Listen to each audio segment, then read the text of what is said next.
Assalamualaikum warahmatullahi wabarakatuh. Innal hamdalillah allazi anzala sakinata fi qulubil mu'minin. Asyhadu an la ilaha illallah wahdahu la syarikalah wa asyhadu anna Muhammadan abduhu wa rasuluh.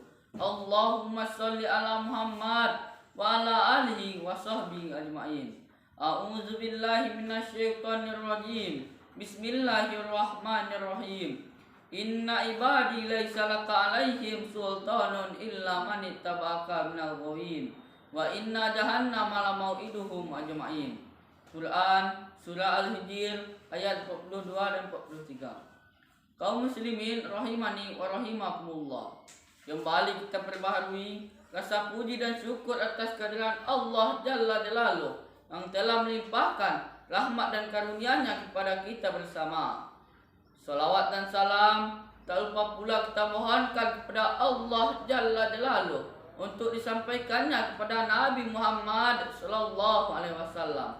Karena berkat beliau jualah kita dapat mengenal Islam sampai saat hari ini.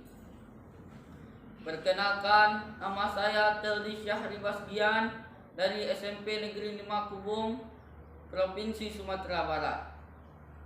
Yang saya hormati Dewan Juri dan Panitia Smart Student Indonesia. Baiklah, judul tausiah saya pada kali ini ialah calon-calon penghuni neraka jahanam. Kaum muslimin rahimani wa rahimakumullah. Kita hidup di dunia ini ada permulaan dan tentu ada penghabisan. Ada hidup setelah mati, ada akhirat setelah dunia. Setelah kita mati nanti, kita akan diproses di pengadilan Qadi Rabbul Jalil, yakni pengadilan Allah Jalla Jalaluh di padang mahsyar.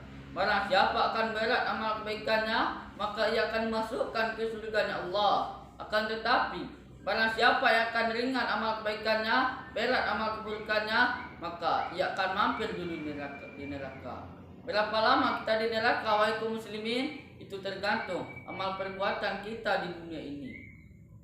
Di antara nama-nama neraka naru jahannam atau disebut juga dengan neraka jahannam. Kalau kita membahas masalah gaib, khususnya masalah neraka yang belum pernah terdetik dalam hati, terdengar di telinga, dan dilihat oleh mata. Orang yang pulang ke sana pun belum pernah balik ke sini. Akan tetapi yang menjadi landasan bagi kita ialah rasa iman kepada Allah Jalla Jalaluh, dan telah diterangkan di dalam Al-Quran dan Sunnahnya mengenai hal ini. Kaum muslimin rahimani wa rahimakumullah.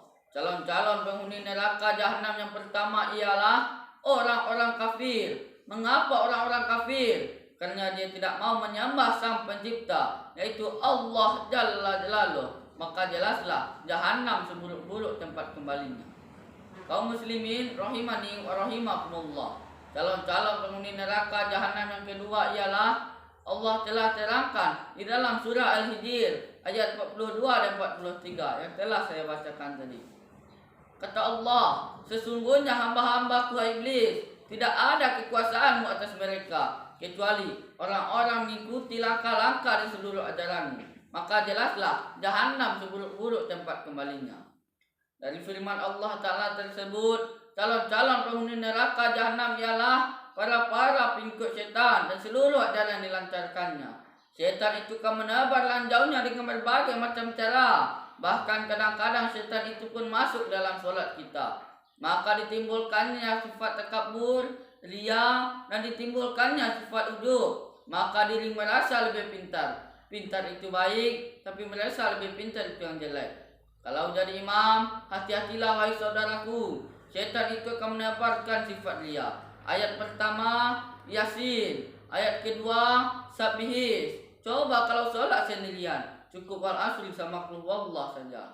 Maka dari itu, setan itu tidak segan-segan mengelabui kita, bahkan menjelma menjadi Tuhan sekalipun. Ini terdapat dalam kisah Syekh Abdul Qadir Al-Jilani. Saat beliau sedang sholat di mihrab dalam masjid, datanglah seberkah cahaya kepada beliau. Lalu cahaya itu pun ngomong, "Hai Abdul Qadir, aku Tuhanmu. Hai Abdul Qadir, sholatmu sudah banyak, zikirmu sudah banyak, ibadahmu sudah lengkap. Maka sekarang aku perbolehkan kepadamu, berbuatlah apa yang dilarang dan berbuatlah dengan sesukamu.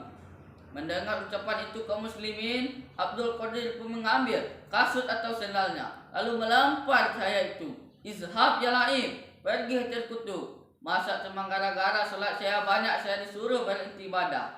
Mesti yang berhenti ibadah dulu itu kan Rasulullah Sallallahu Alaihi Wasallam. Akan tetapi beliau orang baik, sholat jalan terus, hukum halal haram tetap berlaku. Tapi kan beda dengan kita di zaman sekarang, wahai kaum muslimin. Baru sholat 1 minggu saja sudah mengaku ketemu sama malaikat, bahkan dapat wangsit lagi. Dan ada di zaman sekarang yang mengaku menjadi nabi, padahal Rasulullah Sallallahu Alaihi Wasallam telah bersabda, khataman nabiyyin, penutup segala nabi. Jadi kalau ada di zaman sekarang seperti itu kaum muslimin, jangan percaya itu hanyalah dajjal-dajjal yang ingin menghancurkan akidah kita. Kaum muslimin rahimani wa rahimakumullah. Calon-calon penghuni neraka jahanam yang ketiga ialah orang yang tidak mau bertobat kepada Allah dan tidak mau menginsyafi kesalahannya. Kalau kita mati dalam keadaan tidak bertobat, maka jelaslah jahanam seburuk-buruk tempat kembalinya. Kaum muslimin rahimani wa rahimakumullah. Yang terakhir, calon-calon penghuni neraka jahanam ialah Allah telah terangkan di dalam surah Ibrahim ayat 28 dan 29.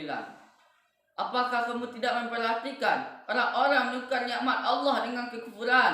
Maka jelaslah jahanam seburuk-buruk tempat kembalinya.